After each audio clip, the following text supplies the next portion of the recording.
अस्सलामुअलैकुम, बो न्यूज़ में खुशामदीद। मैं हूँ आपके साथ मारूफ शहरियार और मैं हूँ जवाद कमाल। मैं हूँ आपके साथ रमशा साजद। हेडलाइंस आप जान चुके हैं, बुलेटिन का आगाज करेंगे। सबसे पहले बात करेंगे पाकिस्तान ने कर्ज प्रोग्राम की शराइत पर सख्ती से अमल दरामद किया है। स्टाफ लेवल मुआहदे के लिए नुमाया पेशरफ की है। IMF ने एलामिया जारी कर दिया। पाकिस्तानी हुकाम ने उम्मीद जाहिर की है कि 3 शो में तहफ़्फ़ुज़ात के बावजूद IMF मिशन किसके इजरा की सिफारिश करेगा। IMF ने कहा है कि मजीद बातचीत ऑनलाइन जारी रहेगी। पाकिस्तान और आलमी मालियाती फंड के मुज़ाकरात। IMF ने पाकिस्तान के बारे में अपना एलामिया जारी कर दिया, जिसमें बताया गया कि पाकिस्तान से $7 अरब कर्ज प्रोग्राम पर जायजे के लिए बातचीत हुई। क्लाइमेट फाइनेंसिंग पर तबादला ख्याल हुआ। कर्जों की अदायगी की मैनेजमेंट ज़ेर गौर आई। माशी तरक्की की शरह बढ़ाने पर जोर दिया गया। तवानाई के शोबे में बेहतरी पर मुशावरत हुई। तालीमी फरोग और समाजी तहफ़्फ़ुज़ पर गुफ्तगू रही। मौसमियाती तब्दीली के असरात कैसे कम किए जाएं, इस पर तजावीज़ भी सामने आई। एलामिया में कहा गया कि पाकिस्तान ने मौजूदा कर्ज प्रोग्राम पर सख्ती से अमल किया। पाकिस्तान से बात मुस्बत रही। मजीद बात ऑनलाइन होती रहेगी। अदालती कार्रवाई का जिक्र करेंगे। एक्स और सोशल मीडिया पर पाबंदी के खिलाफ दरख्वास्त समाअत के लिए मुकर्रर कर दी गई है। लाहौर हाई कोर्ट का तीन रुकनी फुल बेंच 20 मार्च को इस केस की समाअत करेगा। इसके साथ साथ आपको बता दें कि 9 मई मुकदमात में बानी की दरख्वास्त पर भी समाअत के लिए 18 मार्च मुकर्रर की गई है। लाहौर हाई कोर्ट में सोशल मीडिया के खिलाफ दरख्वास्त को समाअत के लिए मुकर्रर कर दिया गया। चीफ जस्टिस आलिया नीलम की सरबराही में 3 रुकनी बेंच 20 मार्च को केस की समाअत करेगा। इस मौके पर अदालत ने ट्विटर इस्तेमाल करने वाले इदारों की तफसीलात तलब कर ली हैं। वज़ारत दाखिला और दीगर फरीक़ैन से तहरीरी जवाब भी तलब कर लिया है। 9 मई के 8 मुकदमात में बानी PTI की दरख्वास्त भी समाअत के लिए मुकर्रर कर दी गई। जस्टिस सैयद शहबाज रिजवी की सरबराही में डिवीज़न बेंच 18 मार्च को समाअत करेगा। दरख्वास्त में कहा गया है कि इंसाफ का तकादा है कि केस की जल्द समाअत करके दरख्वास्तें निपटाई जाएं। चेयरमैन PTI बैरिस्टर गौहर कहते हैं कि PTI मुज़ाकिरात ख़त्म होने की जिम्मेदार नहीं है। हमने कहा था कमीशन बनाने पर आमादी नजर आई तो आगे बढ़ेंगे। सिर्फ फोटो सेशन के लिए हुकूमत के साथ नहीं बैठ सकते थे। उन्होंने कहा जाफर एक्सप्रेस पर फोर्सेज ने बेहतरीन ऑपरेशन किया। DG ISPR ने आवाम को कल सारी चीज़ों से आगाह किया। यही मुतालबा था कि अगर आप आमादगी जाहिर करते हैं कि आप कमीशन की तरफ बढ़ेंगे तो फिर हम आपके साथ शिरकत करेंगे, नहीं है तो फिर हम आपके साथ तो फोटो सेशन के लिए हाई हलो के लिए नहीं बैठ सकते।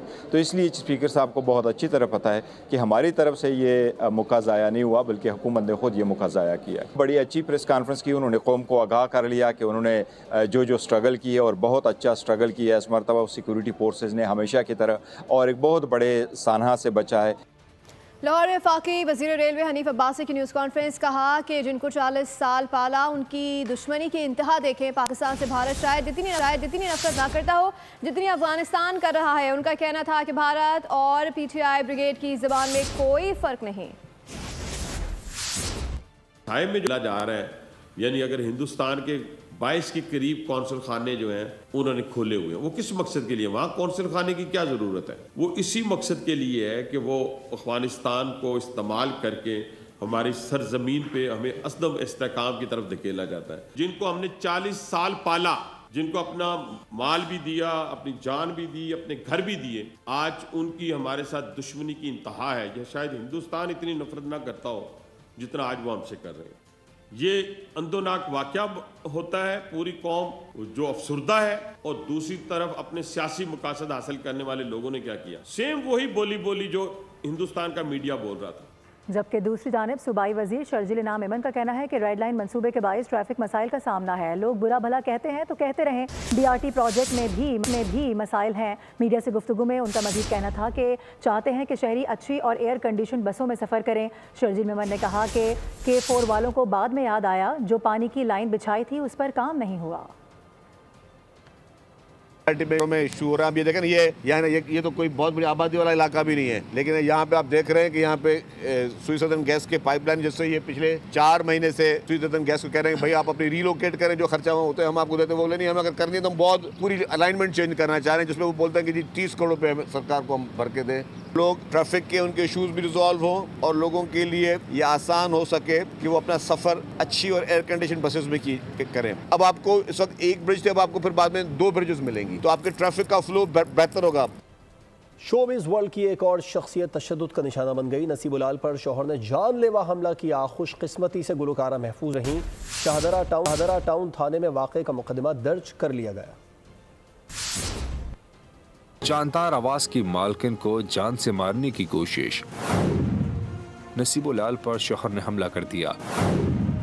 पुलिस के मुताबिक वाक़या उस वक्त पेश आया जब मारूफ गुलकारा सहन में बैठी थीं। उनका शौहर नवीद मौके पर पहुंचा, गालियां दी और ईंट दे मारी। इस दौरान नवीद इन्हें जान से मारने की धमकियां देता रहा। वाक़े के खिलाफ नसीबुलाल ने पुलिस से रुजू किया। हमले की FIR शाहदरा थाने में दर्ज करा दी। पुलिस ने मुकदमा दर्ज करके कानूनी कार्रवाई शुरू कर दी है। नसीबुलाल से कबल अदाकारा नरगिस पर भी इनके शौहर की जानिब से तशद्दुद किया गया था। अहम खबर आपको देंगे। लाहौर में क्रिकेटर कामरान अकमल के वालिद के फार्म हाउस में चोरी का वाकया रिपोर्ट हुआ है। बताया जा रहा है कि चोर फार्म हाउस से सोलर सिस्टम चोरी करके फरार हो गए हैं। इसी हवाले से मजीद बात होगी। खुरम मलिक हमें ज्वाइन कर रहे हैं। खुरम, इस हवाले से क्या मौक़िफ़ सामने आया है? फार्म हाउस में चोरी की वारदात सामने आई है। चोर फार्म हाउस से सोलर सिस्टम चोरी करके फरार हो गए हैं। फिर पुलिस जाए वक़ुआ पर पहुंच गई है। मुल्ज़मान को CCTV कैमरों और दीगर ज़राए की मदद से ट्रेस भी किया जा रहा है, जबकि पुलिस ने वाक़े का मुकदमा भी दर्ज कर लिया। जबकि फार्म हाउस के कोच काशिफ महमूद की मदीयत में नामालूम चोर के खिलाफ मुकदमा दर्ज किया गया है। SP कैंट अवैस शफीक की जानिब से SDPO बरकी को फौरी मुल्ज़मान ट्रेस करके गिरफ्तार करने की हिदायत जो है वो दी गई है, जबकि मुल्ज़मान को जल्द गिरफ्तार कर लिया जाएगा। और ये जो चोरी हुआ है सोलर, उसको भी तलाश करने की जो है वो कोशिशें की जा रही हैं। लेकिन इसी तरह लाहौर के मुख्तलिफ इलाकों में चोर जो है वो दंदनाते घूम रहे हैं। और ये इंतहाई अफसोसनाक वाकया के क्रिकेटर कामरान अकमल के वालिद के फार्म हाउस में सोलर जो है वो लगा हुआ था और चोर जो है वो बासानी ले उड़े हैं। जी, आगे बढ़ते हुए आपको बताएं कि कराची के इलाके सफूरा चौरंगी पर झगड़े के बाद 62 अफराद की गाड़ी पर तोड़फोड़ के वाक़े का मुकदमा दर्ज कर लिया गया है। मुकदमे में दहशतगर्दी, इक़दाम कत्ल समेत दीगर दफात शामिल की गई हैं। रात 9 बजे के करीब बताया जा रहा है कि मुस्लिम सोसाइटी में झगड़े के दौरान फायरिंग का वाक़या रिपोर्ट हुआ। सिक्योरिटी गार्ड की फायरिंग से ज़ुबैर खासकली जख्मी हुए, जिनका ताल्लुक पीपल्स पार्टी से बताया गया है। दरख्वास्त गुजार ने इस्तदा की है कि फायरिंग में मुलव्विस अफराद को जल्द गिरफ्तार किया जाए। कराची शहर में रवां साल के 2.5 माह के दौरान ट्रैफिक हादसात में 195 अफराद जान से गए। रेस्क्यू के मुताबिक ट्रैफिक हादसात में जख्मियों की तादाद 2400 से जायद हो गई है। किसी जंग ज़दा इलाके के आदाद शुमार नहीं, बल्कि मेट्रोपॉलिटन सिटी कराची में ट्रैफिक हादसात के हैं। शहर में जगह जगह ट्रैफिक पुलिस होने के बावजूद हादसात थम न सके। कराची में 2.5 माह में 195 अफराद ट्रैफिक हादसात की नजर हो गए। जख्मियों की तादाद 2400 से ज़ायद। 60 से ज़ायद अफराद को हैवी ट्रैफिक ने कुचल डाला। सड़कों पर दौड़ते डंपर जानलेवा साबित हुए तो कहीं टूटे फूटे रोड जाने लेने लगे। दरियाई सिंध में पानी की किल्लत का मसला संगीन हो गया है। ज़राए रुकबा तबाही की नहज पर आ गया है। सखर बैराज पर 61% कम पानी रिकॉर्ड किया गया है। महकमा आबपाशी के कंट्रोल रूम के मुताबिक रवा सीजन में दरियाई सिंध में मजमूई तौर पर 48% पानी की कमी है। गुड्डू बैराज पर पानी की सतह सिर्फ 22,000, जबकि सखर बैराज पर सिर्फ 18,000 क्यूसेक पानी रह गया है। दरिया से निकलने वाली दादू केनाल और रोहड़ी केनाल और नारा केनाल भी सूखने लगी है, जिससे फसलों को शदीद खतरात लाहक हो चुके हैं। और अभी आपको बताएं नाज़रीन कि एक जुमला मशहूर है, रमज़ान में रोज़े अल्लाह ने फ़र्ज़ किए हैं, लेकिन पकौड़े हमने खुद ही फ़र्ज़ कर लिए हैं। खुद पर इख्तियार रखने और नफ्स पर काबू करने के लिए ट्रेनिंग वाले महीने में पाकिस्तानी पकौड़े और समोसे देखकर बेकाबू हो जाते हैं और फिर तरह तरह की बीमारियों का शिकार होते हैं। रमज़ान मुबारक तेज़ाबियत, फूड पॉइजन, मैदे की बीमारियों और डायरिया में मुब्तला हो रहे हैं। कराची के अस्पताल में मरीजों की लाइन लगी है। इस हवाले से मज़ीद जानते हैं नुमाइंदा बोल न्यूज़ मरीम हसन से। जी मरीम हसन, बताइएगा। रमज़ान मुबारक में खुसूसन सहर और अफ्तार में बसियार खोरी के सबब बड़ी तादाद में शहरी जो हैं वो बीमार होना शुरू हो गए हैं। खुसूसन मैदे के अमराज में इजाफा जो है वो देखने में आ रहा है। जो बच्चे हैं, जो बड़े हैं, वो एसिडिटी और उसके साथ साथ डायरिया के केसेस भी जो है मुख्तलिफ अस्पतालों में रिपोर्ट हो रहे हैं। इस वक्त जिना अस्पताल के प्रोफेसर जो हैं हमारे साथ मौजूद हैं, डॉक्टर इनाम खान। अच्छा, जर्नल जो हमारे पास अभी केसेस हैं OPD के अंदर और इमरजेंसी के अंदर, तो मैदे के जो केसेस हैं, डायसेंट्री के केसेस हैं, डायरिया के केसेस हैं, ये बढ़ गए हैं। तो डॉक्टर साहब क्या समझते हैं कि क्यों हो रहा है इजाफा, किन सिम्टम्स के साथ मरीज़ आ रहे हैं? क्या ये फ्राइड आइटम खाने से हो रहा है?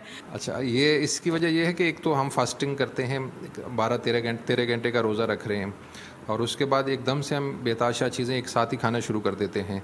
और रमज़ान जैसे शुरू हुआ था, हमारा मैदा इन चीज़ों का आदी नहीं था। अच्छा, इसमें हमें ये करना चाहिए कि हमें एहतियात के साथ खाना चाहिए, थोड़ा थोड़े वक्फे से खाना चाहिए। यही वजह है कि माहिरीन सेहत की जानिब से यही हिदायत बार बार की जा रही है कि शहरी जो हैं वो ओवर ईटिंग ना करें, फूड क्रेविंग पर जो है वो कंट्रोल करें, फ्राइड आइटम कम से कम खाएं। आगाह करी थी, आपका शुक्रिया। अपने नाज़रीन को बताएं कि सिर्फ कराची नहीं, लाहौर वाले भी तली हुई चीज़ें खाने में किसी से पीछे नहीं है। पाकिस्तान के दूसरे बड़े शहर में रमज़ान में अस्पताल भरे हुए हैं। अफजाल अब्बासी से मज़ीद जानते हैं। जी अफजाल, तबी माहिरीन का क्या कहना है इस हवाले से? रमज़ान मुबारक में रोज़दारों की जानिब से बहुत ज़्यादा जो ओवर ईटिंग है उसकी वजह से उनके स्टमक में बहुत ज़्यादा मसले मसाइल सामने आ रहे हैं। इस वक्त रजिस्ट्रार सर्विस अस्पताल डॉक्टर अली रशीद हमारे साथ मौजूद हैं, जो कि गैस्ट्रो के एक्सपर्ट भी हैं। डॉक्टर साहब, क्या एहतियाती तदाबीर रोज़दारों को इख्तियार करनी चाहिए कि वो इस बीमारी से बच सकें? जी अस्सलाम वालेकुम। जैसे कि आपको पता है कि माह रमज़ान चल रहा है, उसकी बरकतों से हम लोग माला माल हो रहे हैं। हमारे यहाँ रमज़ान में यूजुअली फ्राइड आइटम्स पर जैसे पकौड़े समोसों का इस्तेमाल बेजा किया जाता है। इसकी वजह से बहुत सारे मरीज़ों को मैदे के मसाइल का शिकार होना पड़ता है। इसलिए हम बहुत सारे मरीज़ों को ये समझाते हैं कि जो ऑलरेडी मैदे के अल्सर के में मुब्तला रहना चाहें तो कुछ देर के लिए हम फ्रूट इस्तेमाल कर सकते हैं। जी बिल्कुल, डॉक्टर अली रशीद का कहना है कि एक मुतवाज़न ग़िज़ा से जो है वो रोज़ा बेहतर अंदाज में गुजारा जा सकता है और इसके साथ साथ जो स्टमक की बीमारियाँ हैं उनसे भी बचा जा सकता है। अफजाल अब्बासी आगाह करे थे, आपका शुक्रिया।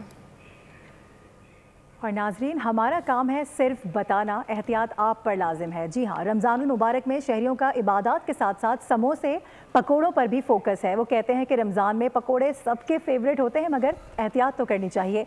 समोसे, रोल, पकोड़े इफ्तारी की रौनक होते हैं। पकोड़े, समोसे वगैरह मैदे में ख़राब हो गए तो सारी दुनिया से याद नहीं करती है। दुनिया ज़्यादा खाती है समोसे पकोड़े, वो तो मैदे के लिए ख़राब ही होता है। मैदा पेट को और मैदे को ख़राब करते हैं, लेकिन हम चूँकि पूरे दिन के रोज़ा रखे हुए होते हैं और ताम अल्लाह ताला की नेमतें सामने रखी होती हैं, उनमें समोसे पकोड़े और ये रोल वगैरह भी होते हैं, तो ये ज़्यादा इस्तेमाल में आ जाते हैं। पकोड़े, बेसन वेसन जो मिलता है हम खाते हैं, चने की दाल है, छोले। अल्लाह की तरफ से ये ऐसा होता है कि रमज़ान एक वाहिद महीना है, रोज़ेदार अगर खा जाए लेकिन कोई ऐसी तकलीफ नहीं होती है इसको। तारी में जो पकोड़े समोसे जो हैं, आयली चीज़ें जो है, इससे थोड़ा सा परहेज़ करना चाहिए, क्योंकि रोज़े के अंदर जो एकदम हैवी अगर आयली खाना वगैरह खा लेंगे तो उसमें मैदे की तकलीफ जो है वो हो सकती है। फ्रूट ज़्यादातर फ्रूट इस्तेमाल किया जाता है, एक आध समोसा खा लिया जाता है, पकौड़े खा लिए, समोसा खा लेते हैं, 2-3 पकोड़े खा लेते हैं, इसके अलावा फ्रूट खा लेते हैं, ज़्यादा पकोड़े नहीं खाते हम। वज़ीर आज़म के अहकामात के बावजूद मुल्क भर में चीनी की कीमतें बढ़ा दी गई हैं। रमज़ान में शैतान कैद है लेकिन महंगाई का जिन आज़ाद है। कराची में चीनी 170 से 180 रुपए किलो फ़रोख्त हो रही है। दीगर शहरों में भी मसनूई किल्लत पैदा करके चीनी महंगी कर दी गई। वज़ीर-ए-आज़म शहबाज शरीफ ने ज़ख़ीरा अंदोज़ों, चीनी की मसनूई किल्लत करने वालों और महंगी चीनी फ़रोख्त करने वालों के खिलाफ क्रैकडाउन के अहकाम दिए थे। इनके अहकाम हवा में उड़ा दिए गए। मुल्क भर में चीनी महंगी कर दी गई। कराची में चीनी 170 से 180 रुपए फ़ी किलो फ़रोख्त की जाने लगी। शहरियों का कहना है हुकूमत में बैठे शुगर मिल्स मालकान महंगाई के जिम्मेदार है। हैदराबाद में भी चीनी महंगी हुई है।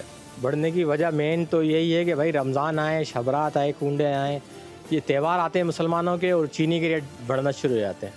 ऐसा होना नहीं चाहिए। चीनी आम आदमी के हाथ में है नहीं, ये बड़े लोगों के हाथ में, इनको कंट्रोल करना चाहिए। चीनी पेशावर में भी सस्ती नहीं, कीमत में 10 रुपए इजाफा करके 170 रुपए फ़ी किलो कर दी गई। दुकानदार कहते हैं मिल्स से चीनी नहीं मिल रही। कीमतें जो है ना, ये थोड़ा सा माल भी जो है ना शार्ट हो रहा है ना, लोडिंग नहीं हो रहा है ना उधर मिलों से, इसी वजह से भी जो है ना रेट महंगा हो गया है। इस्लामाबाद के गरा फरोश पेशावर पर भी बाजी ले गए। चीनी 180 रुपए में फरोख्त होने लगी।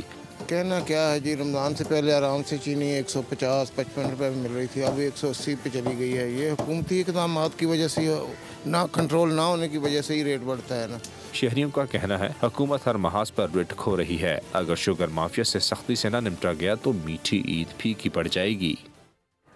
आगे बढ़ेंगे। मरकजी करियाना एसोसिएशन ने कहा है कि रमज़ान के मुबारक महीने में चीनी की कीमतें बढ़ाकर बड़ी दिहाड़ी लगाई गई है। क्रशिंग सीजन के दौरान चीनी की कीमतों में इजाफा तशवीशनाक है। तंजीम के रहनुमा हाफिज आरिफ गुज्जर का कहना था कि शुगर मिल्स और शुगर डीलर्स चीनी की कीमतों में इजाफे के जिम्मेदार हैं। इसराइल मुसलसल गजा सीज़ फायर की खिलाफ वर्जी कर रहा है। गजा सिटी में मजीद 4 फ़लस्तीनी शहीद कर दिए गए। गजा पर इसराइल के ड्रोन हमले से मजीद 4 अफराद शहीद हो गए। इसराइली नेवी ने एक फलस्तीनी मछेरे को भी रफा के साहिल से करीब निशाना बनाया। दूसरी जानिब अमेरिका में गजा जंगबंदी में अप्रैल तक तोसी का ब्रीद मंसूबा पेश कर दिया ताकि मुस्तकिल जंगबंदी पर मुज़ाकरात किए जा सके। हमास ने इसराइली वज़ीर आज़म नेतन्याहू पर इल्जाम लगाया कि वो जंगबंदी के कामयाब नफाज से खौफज़दा है और गजा पर उसका मुहासरा रिहायशियों और इसराइली कैदियों को फाकों पर मजबूर कर रहा है। गजा के महकमा सेहत ने कहा कि फलस्तीनियों की कम अज कम शहादतें 48,524 हो चुकी हैं, जबकि मजमूई तादाद का अंदाजा 61,007 लगाया गया है।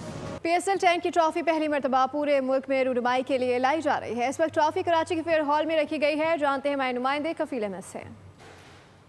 हॉल के अंदर और ये इस वक्त PSL की 10 की जो ट्रॉफी है वो यहाँ मौजूद है, इसके बारे में बताया जाता है कि 10 kg इसका वजन है और ज़रगून के पत्थरों से स्पेशली इसको जो है वो बनाया गया। अगर ये जो है मेंशन अगर आप बात करें चांद और तारा, ये पाकिस्तान की जो मेंशन है उसको मेंशन करता है। अप्रैल के अंदर जो है वो PSL होना है, डिफरेंट शहरों के अंदर ये जो है ट्रॉफी जो है वो जाएगी और बताया जाता है कि 23 मार्च को जो है वो इस्लामाबाद में ये पहुँचेगी। अगर हम बात करें PSL के 10 के हवाले से तो PSL 10 जो है वो 11 अप्रैल से शुरू होगा इस वक्त मुल्क भर के अंदर और इस वक्त कराची के डिफरेंट शहरों के अंदर अगर हम बात कर लें मुख्तलिफ एरियाज़ के अंदर भी ये जाएगी और डिफरेंट शहरों के अंदर भी जाएगी। तो इस वक्त ये फिर हमें मौजूद है और रूनुमाई के लिए यहाँ जो है जिसका नाम है लुमिनारा और इसको जो है वो PSL 10 का हवाला दिया गया है और ये 11 अप्रैल से। बहुत शुक्रिया कफील अहमद आगाह कर रहे थे और इसी के साथ नाज़रीन बुलेटिन से फिल वक्त इतना ही। मज़ीद किसी भी खबर की डिटेल के लिए विजिट कीजिए हमारी वेबसाइट बोल न्यूज़। देखते रहिए बोल।